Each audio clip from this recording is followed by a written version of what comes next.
one-day adventure in Dinagat Island. Tara, samahan nyo kami. Yan, so para makapunta kayo ng Dinagat Island from Surigao City Port, sasakay kayo ng bangka. So, ang sinakyan namin yung early flight, yung 5 a.m.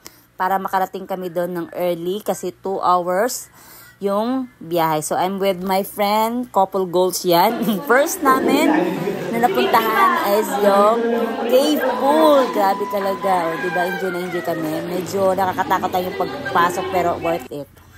Ayan, bumiyahe na naman kami ulit sa bangka namin. So, this is a private tour.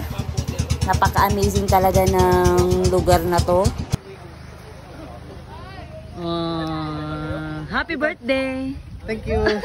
Dito. Ah, wow! Diyan palang maganda.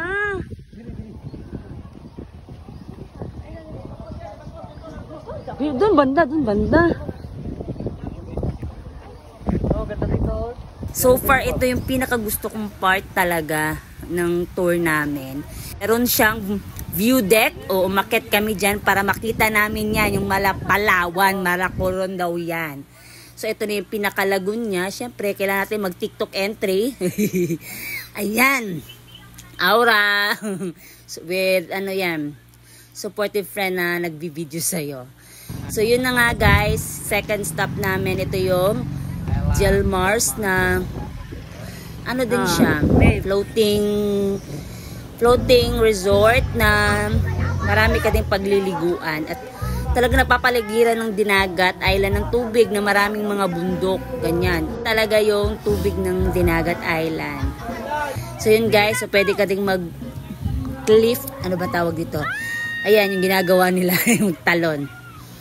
Sakit ang lalamunan ko mag-voice over, oy. So yun lang guys, so kung gusto nyo pumunta dyan sa Dinagat Island, nag-offer ako ng tour package. Ay meron din pala kaming pinuntahan na rock formation. Ayan, syempre kailangan mo umawra dyan kasi hindi ka na maliligo. Buti lang nakapagdala ng outfit na aking friend na may shop, Vintage Shows. Promote yan. And pauwi na kami guys sa mga interested pumunta ng Dinagat Island. Nilalagay ko po dyan yung package na gusto nyo. Pwede kasing day tour, pwedeng 2 days with accommodation.